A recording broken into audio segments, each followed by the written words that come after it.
ابراہیم علیہ السلام کا سورج، چاند، ستارے کو رب کہنے کی صحیح تفسیر بیان کریں۔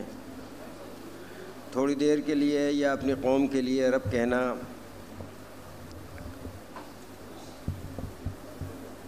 سمجھ سے باہر ہے۔ دراصل یہ مفسرین نے بڑے گل کھلائے ہیں، بہت ستم ڈھایا ہے۔ جیسے یہود و نصارہ کے علماء اور مشائخ نے اپنے فسق و فجور کے دفاع اور اس پر پردہ ڈالنے کے لیے انبیاء اور صلحاء پر اتہام ترازی کی ہے، جو واقعات آپ کے سامنے آتے رہے ہیں۔ داؤد علیہ السلام پر الزام اور دوسرے انبیاء علیہ السلام پر الزام، اور الزام کے تحت ان کو قتل کرنا، ان کا خون بہانا، ہیکل سلیمانی کی زمین کو رنگ دینا خون سے انبیاء علیہ السلام کا۔ قرآن نے ان کے یہ کارنامے، ظلم و تشدد کے واقعات بیان کیے ہیں قرآن نے۔ تو اس طرح کی اتہام ترازیاں یہ ان کو بڑی اچھی معلوم ہوتی ہیں گمراہ لوگوں کو۔ مفسرین نے یہی کچھ گل کھلائے ہیں آپ کو۔ دیکھیے، کہیں موسیٰ علیہ السلام پر لکنت کا الزام ہے۔ اللہ کے نبی تو ہر لحاظ سے سب سے زیادہ باصلاحیت اور ہر قسم کے نقص سے پاک ہوتے ہیں، منتخب شدہ انسان ہوتے ہیں اس امت کے۔ ان کے اوپر ایسا الزام لگانا قرآن کی غلط تعبیر اور تفسیر کرتے ہوئے، تو یہ ان کا وتیرہ رہا ہے۔ وہی چیزیں اصل میں کبھی کبھی دھوکے میں ڈال دیتی ہیں۔ یہ باتیں اگر تھوڑی سی تعویل کر لیتے، عقل استعمال کر لیتے، تشبیہ اور استعارہ جیسا ہر ادب کے اندر ہوتا ہے، ہر ادب کے اندر تشبیہ اور استعارہ، جس کو سملی میٹافر کہا جاتا ہے، جس میں جو الفاظ ہیں ان سے تعلق نہیں ہوتا اصل مفہوم کو۔ الفاظ محاورے کے طور پہ استعمال ہوتے ہیں اور ان کا صحیح مفہوم لیا جاتا ہے سیاق و سباق اور قرینے سے، لیکن انہوں نے جو الفاظ ہیں ادیبانہ، فصاحت اور بلاغت والے اور طنز کے طور پر ان کو اسی انداز میں انہوں نے لے کر اس کا مفہوم بیان کر دیا ہے، اور پھر اس کے لیے ادھر ادھر کی ہانکنے کی کوشش کی ہے کہ ابراہیم علیہ السلام غار میں رہے تھے، اتنی پرورش کیا ان کا دورانیہ جو گزرا ہے غار میں گزرا ہے، اور اس کے بعد جب وہ غار سے نکل کے آئے ہیں تو پہلی دفعہ انہوں نے کواکب کو دیکھا، ستاروں کو دیکھا، روشن ستاروں کو، سیاروں کو، چاند کو، سورج کو۔ چنانچہ اس طرح کے الفاظ ان کے منہ سے نکلے۔ کس قدر نادانی کی بات ہے! حالانکہ ابراہیم علیہ السلام کا یہ دور جو ہے یہ دعوت کا دور ہے، اور اپنی قوم کے عقائد کے اوپر چوٹ لگا رہے ہیں۔ یہ مفسرین کہلاتے ہیں اور ایسی باتیں لکھتے ہیں۔ اسی طرح بے شمار باتیں اس وقت اگر بیان کی جائیں تو بہت وقت لگ جائے گا۔ بہرحال میں اس کی جو کچھ بھی قرآن کے اصول اور کلیات کے لحاظ سے اس کی صحیح تفسیر سمجھی گئی ہے احادیث سے، وہ میں بیان کر دیتا ہوں۔ ہمارا ایک مضمون حبل اللہ میں بھی آیا ہے، پوری اس میں ان باتوں کی تفصیل بیان کی گئی ہے، اس کا مطالعہ کیجیے گا۔ دراصل یہ قوم کے جو عقائد وہ کواکب پرست قوم تھی، توہم پرست قوم تھی۔ ہر قسم کی عقائد کی خرابیاں ان کے ہاں موجود تھیں۔ ابراہیم علیہ السلام نے جس انداز سے چوٹ لگائی ہے ان کے عقائد کے اوپر، یعنی نظریاتی طور سے بھی چوٹ لگائی ہے اور پھر اس کے بعد عملی چوٹ بھی لگائی ہے، انہوں نے اپنا دست و بازو کو بھی استعمال کیا ان کے بت خانے میں گھس کر۔ یہ اور کسی کا انداز ملتا نہیں ہے۔ اگر مفسرین ذرا یہ بھی دیکھ لیں تو بھی بات ان کے سمجھ میں آ جاتی ہے۔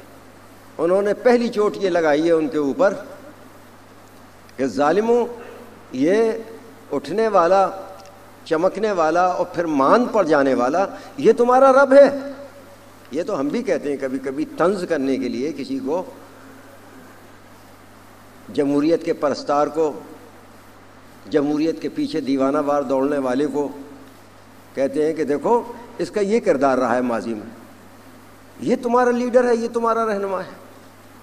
تو یہ ہم اس بات نہیں کر رہے اس کی لیڈری کا، اس کی قابلیت کا اور صلاحیت کا، بلکہ ان کے اوپر چوٹ لگا رہے ہیں، ان کی عقل کے اوپر، کہ اس کو تم نے لیڈر بنایا، یہ اس قابل نہیں ہے۔ تو اسی طرح ابراہیم علیہ السلام کا یہ انداز ہے کہنے کا، اس کو وہ منطقی زبان میں کہتے ہیں حجت الزامی، کہ ایک طرح کا طنز کر کے الزام لگا کر ان کی بے عقلی پر اور حجت قائم کرنا ان کے اوپر، حجت الزامی کہا جاتا ہے اس میں۔ یہ کہا کہ یہ ابھرنے والا اور ڈوبنے والا یہ کیسے ہو سکتا ہے؟ چاند طلوع ہوا، اچھا یہ بہت بڑا چمکدار اور روشن ہے، یہ تمہارا رب ہے، یہ میرا رب ہے۔ تمہارا رب کہنے کی بجائے یہ انداز ہے میرا رب، یہ ایک دعوت کا انداز، تاکہ ان کو یہ نہ معلوم ہو کہ یہ بیگانہ ہے ہم سے، اپنا علیحدہ دین ہے، ہمارے اوپر طنز کر رہا ہے۔ یہ ایک طرح کا چوٹ لگانے کا انداز ہوتا ہے، ھذا ربی۔ تو یہ ھذا ربی، اس میں اگر آپ صرف ایک حمزہ استفہام لگا دیں، اھذا ربی، کیا یہ میرا رب ہے، تو بات صاف ہو جائے گی۔ لیکن آپ حمزہ کو، اس کو حمزہ استفہامی کو آپ محذوف مان لیں، ایسا ہوتا ہے ادب کے اندر، تو پھر بات صاف ہو جاتی ہے بالکل۔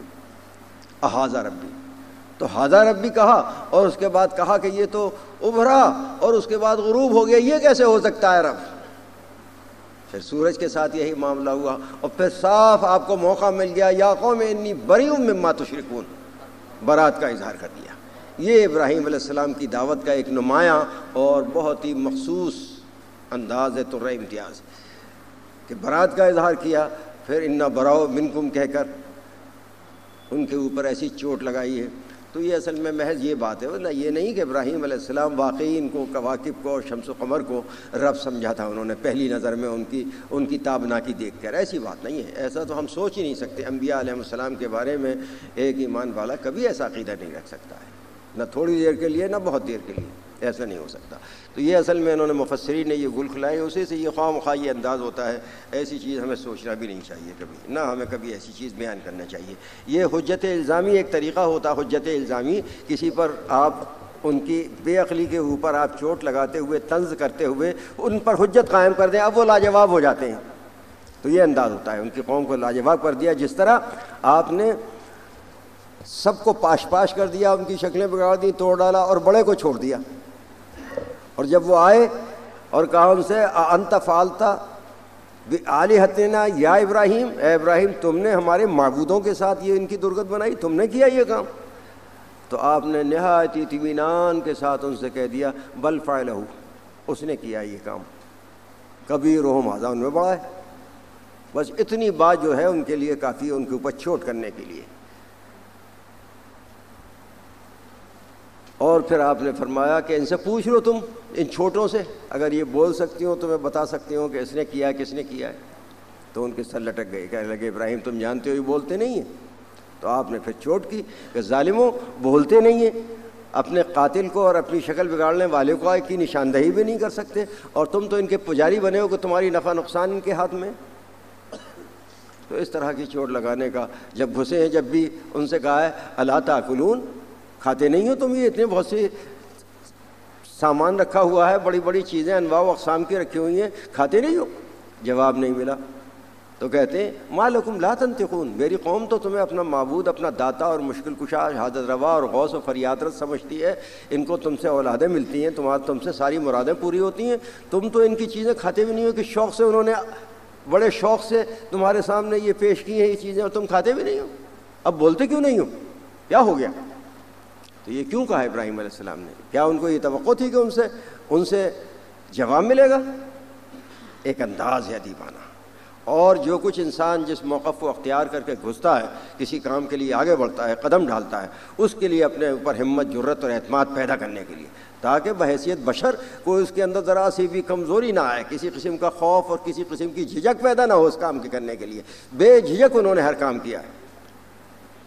تو وہی دعوت کا انداز ہے، وہی عمل کر کے دکھایا ہے۔ تو یہ چیز اگر آپ کے پوری طرح ذہن میں آ جائے تو ابراہیم علیہ السلام کا پورا واقعہ پس منظر اور پیش منظر آپ کے سامنے آ جائے گا، پھر ساری چیزوں کی تعویل آپ کی سمجھ میں آ جائے گی۔ تو یہ چیزیں سمجھنا ضروری ہے۔ ابراہیم علیہ السلام کے واقعے ہم نے حبل اللہ میں پوری اس کی وضاحت کر دی ہے، اس کا آپ مطالعہ کیجیے گا، انشاءاللہ تعالیٰ تو مزید اس معاملے میں وضاحت ہو جائے گی۔